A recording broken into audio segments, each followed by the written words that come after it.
Hello ninth class. जय श्री कृष्णा। कैसे हैं आप सब? और मैं आपके लिए लेकर आया हूँ चैप्टर नंबर 10th ग्रेविटेशन, जो कि बड़ा ही आसान सा चैप्टर है। सबसे पहले तो मैं यार कल के लिए माफ़ी चाहूँगा, क्योंकि कल ना मैंने काफ़ी प्रयास किया, बहुत बार कोशिश की, और क्या नाम है, कुछ फ़ोन में कुछ टेक्निकल इफ़ेक्ट आ गया, इश्यू आ गया, और जिसके कारण मैं आपकी जूम क्लास नहीं ले पाया। आप लगभग 20 से 22 बच्चे उसमें जुड़े हुए थे, और उसके बाद एक्चुअली क्या है कि न तो मैं आपकी आवाज़ को सुन पा रहा था, न मेरी आवाज़ ही आपके पास जा रही थी। इवन देन उसके बाद भी मैंने कोशिश की, तो लक्ष्मण सर से भी मैंने कोशिश कराई, तो भी मेरी आवाज़ आप तक नहीं पहुंची। तो सॉरी फॉर इट, और आगे से ध्यान रखा जाएगा कि ऐसे जो है इश्यू ना हो, और आपकी जो क्लास है वो टाइम पर हो, क्योंकि बच्चे जैसे तैसे तो जुड़ते हैं। हालांकि पिछली बार 42 बच्चे जुड़े थे पिछली जूम क्लास में, और कल केवल 17 से 18 बच्चे थे, जो कि काफ़ी कम है। अच्छा सा तो नहीं लगा, लेकिन वो 17 को भी नहीं मिल पाया, तो सॉरी फॉर इट। चलिए, ग्रेविटेशन चैप्टर है, बड़ा आसान है, और इसको हम सेकंड टाइम थर्ड टाइम में तो रिवाइज करा रहा हूँ। और आपने जो है उस क्लास में भी आपने कुछ किया होगा। तो ग्रेविटेशन क्या होता है? गुरुत्वाकर्षण ग्रेविटेशन को कहते हैं। ग्रेविटेशन क्या है? It is a force by which any object attract another object toward itself. ठीक है, कोई भी चीज़ दूसरी चीज़ को जिस बल से अपनी ओर आकर्षित करती है वो क्या कहलाता है? ग्रेविटेशन कहलाता है। By which moon goes around the earth, earth goes around the सन।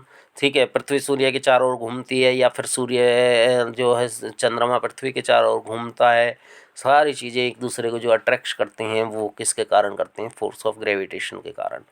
तो यूनिवर्सल लॉ होता है एक, और यूनिवर्सल लॉ क्या कहता है?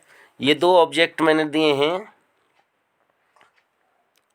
ये दो ऑब्जेक्ट मैंने लिए हैं। एक ये ऑब्जेक्ट है, और जिसको कि ठीक है, जिसका जो मास है वो कैपिटल एम है। दूसरा जो ऑब्जेक्ट है बी, इसका जो मास है वो स्मॉल एम है, और इनके बीच में, इनके सेंटर के बीच में कितनी डिस्टेंस है? डी डिस्टेंस है। तो ये क्या कह रहा है? Universal law of gravitation, force of attraction between two object is directly proportional to product of their masses. Mass के प्रोडक्ट के मास का मल्टीप्लिकेशन हुआ, मास के मल्टीप्लिकेशन के डायरेक्टली प्रोपोर्शन हुआ क्या? Force of gravitation. दूसरा फोर्स ऑफ ग्रेविटेशन ही इनके बीच की डिस्टेंस के स्क्वायर के इनवर्सली प्रोपोर्शनल है, inversely proportional to square of their distance. ठीक है, और अगर हम इन दोनों को, मैं यहाँ से इसे हटाऊंगा एक बार, और वही ये नीचे चला जाए।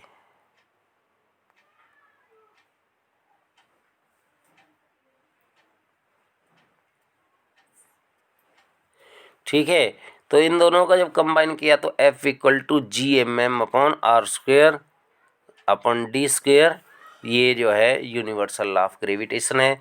और जो कैपिटल जी है ये क्या कहलाता है? ये कहलाता है यूनिवर्सल ग्रेविटेशनल कांस्टेंट। और जिसकी जो वैल्यू होती है वो होती है, इसको कैलकुलेट करने के लिए, जैसे कि मास ऑफ अर्थ है, ठीक है, मास ऑफ अर्थ है, मास ऑफ मून है, वो इन सब चीज़ों के वैल्यूज़ को रखने के बाद कैपिटल जी की जो वैल्यू है वो कितनी आती है? 6.67 इंटू 10⁻⁻11। याद रखना, बहुत इंपॉर्टेंट पॉइंट है नाइन्थ क्लास के लिए। और इसकी यूनिट भी अलग से, बिल्कुल अलग यूनिट है। तो किसी भी चीज़ की ऐसी यूनिट नहीं है, तो इसकी यूनिट भी एक अलग वो वैल्यू रखती है, अलग जो है इम्पोर्टेंस रखती है। तो इसकी यूनिट को आपको याद रखना है, न्यूटन मीटर स्क्वायर पर किलोग्राम स्क्वायर। ये इसने ये दिया है, यहाँ से आप इसे ले सकते हैं। मास ऑफ अर्थ दे रखा है, मास ऑफ मून दे रखा है, डिस्टेंस दे रखी है। अब इसको जो इसको कैलकुलेट करना है कैपिटल जी को, तो इनके वैल्यूज़ को जैसे कि m m upon r square रखेंगे, तो इसको वैल्यू को कि ये कैलकुलेट करने के बाद में इसकी जो वैल्यू आएगी, ये जो आया, ये कितना आया? फोर्स ऑफ अट्रैक्शन ये 2.01 इंटू 10⁻20 न्यूटन का अट्रैक्शन आया दोनों के बीच में। किस किस में? मास अर्थ और सन के, अर्थ और मून के बीच में, ठीक है जी। तो और इसके बाद में मैं ये जो है ये पॉइंट आता है, इसको जस्ट मैं, ये जॉन केपलर के जो है 3 लॉ दिए। जॉन केपलर एक साइंटिस्ट रहे जिन्होंने 3 लॉ दिए उसके लिए, और इसके द्वारा जो है ये पता लगा कि कोई भी चीज़ जो उसके चारों ओर घूम रही है, किसी एक प्लेनेट के चारों ओर, तो ये कह रहा है कि द अर्थ द ऑर्बिट, पहला जो रूल है वो कह रहा है the orbit of a planet is an elliptical of sun at which the focus as sun in figure, ठीक है। जो कोई भी प्लेनेट है, प्लेनेट सन के चारों ओर मूव कर रहा है एक इलिप्सिकल पाथ में, इलिप्सिकल मतलब अंडाकार पाथ में, ठीक है। और जो फोकस जो सन है वो इसके किसी फोकस पर है, ये सन है, सन इसके एक फोकस पर है, और कोई भी प्लेनेट, यहाँ कोई प्लेनेट है, ये प्लेनेट है, और ये प्लेनेट सन के अराउंड मूव कर रहा है, ये फर्स्ट रूल था। और दूसरा है line joining of the planet and sun swipe equal area in equal interval of time, thus if the time interval from the A to B is the same as the time of C to D, देखिए यहाँ, ये देखिए ये एक elliptical path है जिसमें कोई जो प्लेनेट है वो मूव कर रहा है, तो वो मूव कर रहा है अलग अलग टाइम पे। ये ओ जो है ये फोकस है इस इलिप्टिकल पाथ का, और इस पर सन जो है प्रेजेंट है। अब कोई ऑब्जेक्ट जो प्लेनेट है वो एक ए पोजीशन पर आता है, after 1 hour it will come on B position, after 1 hour it will come on C position, and after 1 hour it will come on B position.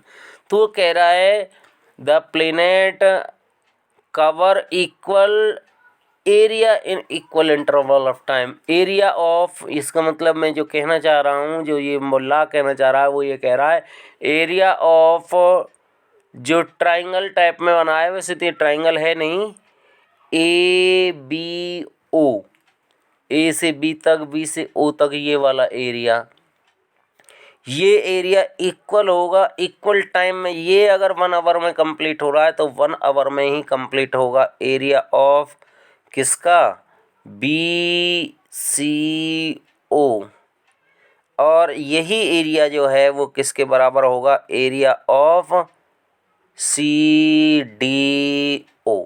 तो ये सारे एरियाज क्या होंगे, बराबर होंगे, ठीक है। इक्वल टाइम में इक्वल एरिया को ये कवर कर रहा है, और यही बताया इसने जॉन केपलर्स ने।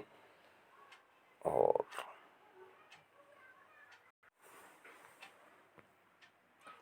ठीक है, फर्स्ट लॉ क्या बताया इसने, फर्स्ट लॉ बताया कि जो सन है वो सन के अराउंड कोई भी जो प्लेनेट है वो जो मूव करता है वो क्या है, एक इलिप्टिकल पाथ पे मूव करता है, और जो सन है वो इसके एक फोकस पे इक्वल प्रेजेंट होता है।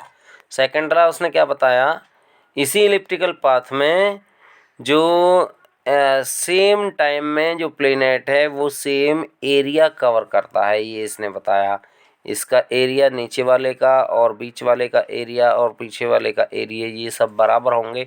अगर, कब होंगे ये बराबर, अगर एक जो प्लेनेट है वो ए से बी तक और बी से सी तक और सी से डी तक जाने में सेम टाइम ले रहा है तो बराबर होंगे, ऐसे नहीं होंगे।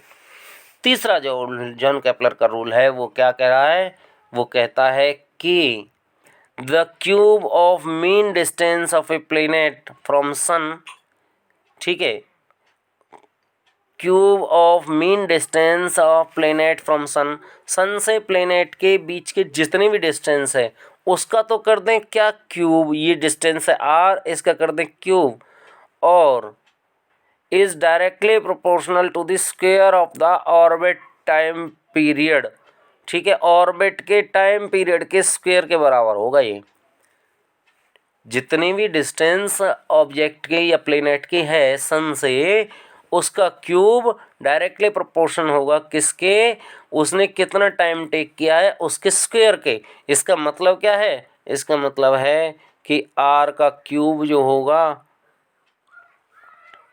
आर का क्यूब जो होगा वो टी के स्क्वायर का एक कांस्टेंट हो जाएगा। ठीक है, इनकी जो वैल्यूज़ होगी वो सब जगह समान आएगी।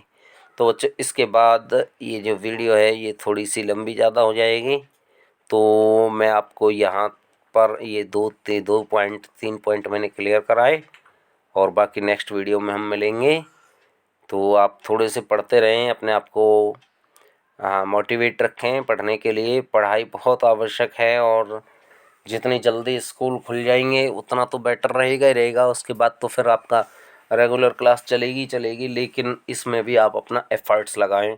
चलिए बच्चों, थैंक्स अ लॉट।